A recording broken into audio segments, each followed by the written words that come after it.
진화의 비밀을 풀어가는 과정에서 발견한 이 유전자가 엄청난 열쇠가 되어 새로운 시대의 문을 열게 됩니다. 바로 인류가 유전의 과정, 진화에 인위적으로 개입할 수 있는 시대가 열린 거죠. 유전자 편집 기술, 유전자 가위를 이용해서 말이죠. 2020년 10월 7일, 2명의 과학자가 노벨 화학상 수상자로 선정되는데요. 이들의 공로는 크리스퍼-캐스9이라는 유전자 가위를 개발한 거였습니다. 이 2명의 과학자 덕분에 인류는 과거에 멸종된 종을 복원할 수 있는 가능성을 갖게 됐고요. 반대로 현존하는 종을 멸종시킬 수도 있게 됐습니다.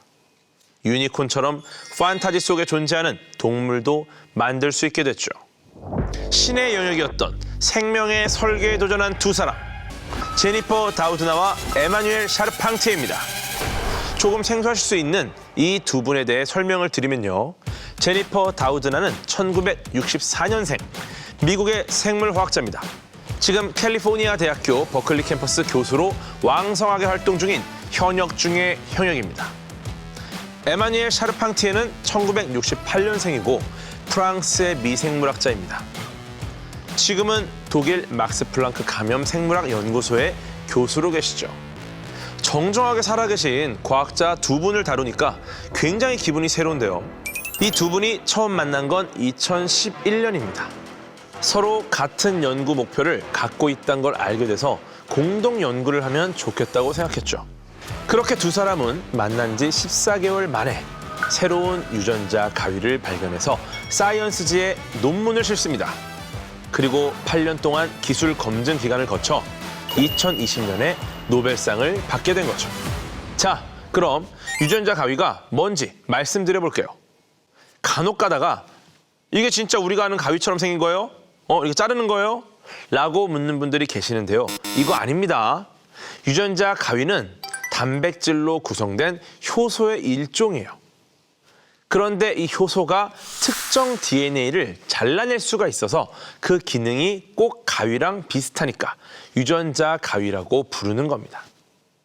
그럼 유전자 가위가 정확히 뭘 자르느냐? 여러분 학교 다닐 때 유전자, DNA 배우셨죠? 유전자는요, DNA가 의미를 가지고 늘어선 배열이라고 보시면 됩니다. 예를 들어 가나다라 과학 마바사 궤도 자차 카타라는 문장이 있다고 칩시다.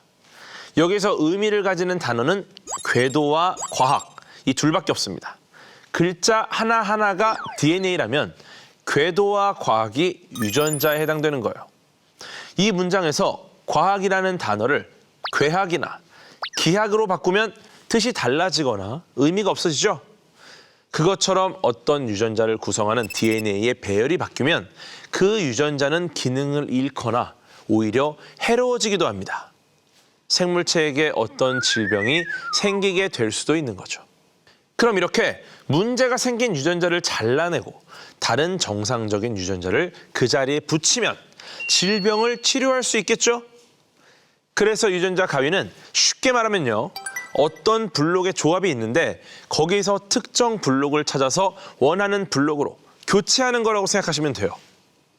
그런데 이 유전자 가위라는 건요. 사실 제니퍼 다우드나랑 에마뉴엘 샤르팡티에가 처음 만든 건 아닙니다. 이분들이 만든 건 무려 3세대 유전자 가위예요. 3세대? 그럼 당연히 뭐가 있죠? 1세대, 2세대가 있겠죠. 먼저 1세대 유전자 가위는 1996년에 개발되는데요. 징크핑거 뉴클리아제라고 합니다. 그 다음에 나온 게 2009년에 나온 2세대 유전자 가위 탈렌입니다. 2012년에 나온 게 3세대 유전자 가위 크리스퍼-캐스9입니다. 기존 유전자 가위가 가졌던 아쉬운 점을 모두 제거한 그야말로 완벽에 가까운 유전자 가위인데요. 이름이 좀 복잡하죠? 크리스퍼는 박테리아 미생물이 갖고 있는 면역 체계인데요. 이 원리를 활용해서 유전자 가위를 만든 거예요. 박테리아가 어떻게 면역작용을 하냐면요. 자신의 세포 안으로 들어온 바이러스의 유전자를 인식해서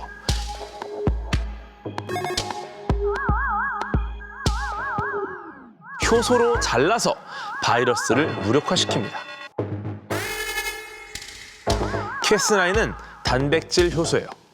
얘가 DNA를 자르는 거죠. 3세대 유전자 가위는 이 원리를 이용해서 우리가 바꾸고 싶은 타깃 유전자만 인식하도록 했습니다. 그런데 왜 1세대, 2세대는 노벨상을 못 받고 3세대만 노벨상을 받았을까요? 물론 노벨상이 전부는 아니지만 그만한 이유가 있습니다. 일단 3세대 유전자 가위가 1, 2세대에 비해서 정확성이 굉장히 높아요. 1, 2세대는 목표 지점이 아니라 다른 지점을 자를 수 있는 가능성이 높았는데요. 문제없는 부분을 자르면 안 되잖아요. 그런데 3세대는 오류가 발생할 가능성이 무려 4조 4천만 분의 1밖에 안 됩니다. 거기다가 3세대 가위는 시간과 비용도 획기적으로 낮췄어요. 1세대 유전자 가위로 유전자 편집을 하려면 최소 약 5,000달러의 비용이 들었는데요. 3세대는 똑같은 일을 하는데 30달러밖에 안 듭니다. 비용 차이가 어마어마한 거예요. 그리고 1세대 유전자 가위로 특정 유전자를 제거한 생쥐를 만드는데 최소 1년 정도 걸렸다면 3세대는 2개월 안에 가능합니다. 이렇게 유전자를 편집하는 데 드는 비용과 시간과 노력을 획기적으로 줄여줬기 때문에 3세대 유전자 가위가 노벨상을 받게 됩니다. 그럼 3세대 유전자 가위가 세상에 나오면서 뭘 할 수 있게 됐을까요? 우선 굉장히 논란이 많은 부분인데요. 이론적으로 맞춤형 아기를 만들 수 있게 됐습니다. 아기가 태어나기 전에 배아 상태에서 유전자를 편집해서 원하는 유전자를 가진 인간을 만들 수 있게 된 거예요. 처음 설계도가 하나 있을 때 요거를 수정하면 그 설계도가 쫙 복제되면서 이제 온몸이 전부 그 설계도대로 만들어지겠죠. 야, 그러면 똑똑하고 병에도 안 걸리고 각종 유전적인 장점을 가진 아이를 만들 수 있으니까 이게 좋은 거 아니야? 라고 생각할 수 있는데요. 긍정적으로만 볼 수 있는 문제는 아닙니다. 여러분, 가타카라는 영화 보시면요. 빈부격차로 인해서 유전자 격차가 생기는 걸 볼 수가 있어요. 유전자 때문에 차별받는 세상이 된 거죠. 일단 유전자 가위로 맞춤형 아기를 만드는 건 여러 가지 윤리적인 문제가 있을 수 있기 때문에 전 세계적으로 허용이 되지 않습니다. 그런데 2018년에 이런 유전자 편집 아기를 만들어낸 과학자가 있었습니다. 중국의 허젠쿠이 교수였는데요. 남편이 에이즈에 걸린 부부가 있었는데 태어날 아이가 에이즈에 걸리지 않도록 유전자를 교정한 겁니다. 이렇게 해서 실제로 나나와 루루라는 쌍둥이 아이가 태어났어요. 이걸 몰래 해도 문제인데 발표까지 합니다.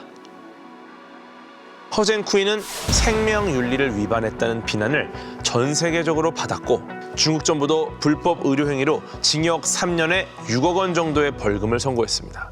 이렇게 금단의 영역 말고 실제로 가능한 영역도 많은데요. 여러분 요즘 디카페인 커피 많이 드시죠? 디카페인 커피콩은 원래 화학적인 방법으로 만듭니다. 주로 커피콩을 물에 담가서 화학약품으로 카페인을 제거하는 방식인데요. 이렇게 하면 원래 커피의 풍미를 지키기가 굉장히 어렵습니다. 저 같은 사람들에게는 거의 차이를 느끼지 못하겠지만 그래도 커피 애호가분들은 맛을 미세하게 다르게 느낄 겁니다.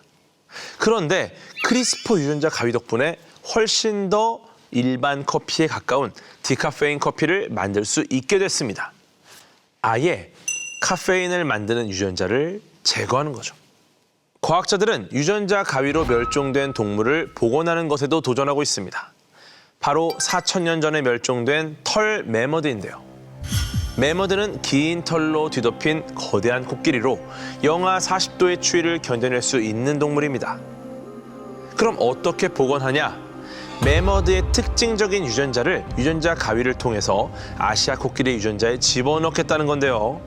현존하는 동물 중에 아시아 코끼리가 유전적으로 매머드랑 가장 가깝거든요. 2010년대 중반부터 도전 중인데 아직 성공하진 못했습니다. 미국의 한 기업에서는 2028년을 목표로 시도 중인데요. 생태계 교란에 대한 우려로 여러 관점이 공존하고 있기는 합니다. 그래도 영화처럼 더 먼 미래에는 공룡을 복원하는 것도 꿈꿀 수 있지 않을까 싶네요. 그렇지만 유전자 가위의 역할로 제일 중요한 건 유전병, 난치병을 치료하는 겁니다. 유전병 중에 낫적혈구병이라는 게 있는데요. 우리나라엔 잘 없지만 아프리카에서는 이 병에 걸리면 20세 이전에 사망하는 경우가 많아요. 다행히 2023년에 크리스퍼 유전자 가위를 장착한 신약이 영국과 미국에서 승인을 받았습니다. 치료할 수 있는 길이 열린 거죠. 3세대 유전자 가위가 나온 지 약 10년 만에 꽤 많은 성과를 거뒀죠. 하지만 다우드나와 샤르팡티에게 영광만 있는 건 아닙니다. 원자폭탄을 개발하고 후회했던 오펜하이머처럼 이분들도 윤리적인 고민에 빠집니다. 환자를 치료하는 걸 기대하고 만들었는데 비도덕적인 목적을 가지고 인간의 유전자를 변형하는 것도 자칫하면 가능해지는 겁니다. 다우드나는 이런 상황을 걱정하며 본인의 책에 이렇게 썼습니다. 우리가 무슨 짓을 한 걸까? 나는 흡사 프랑켄슈타인 박사라도 된 기분이었다. 나는 괴물을 창조한 걸까? 결국 유전자 가위 개발에 책임을 느낀 다우드나는 2015년 12월 국제인간유전자 편집회의를 소집합니다.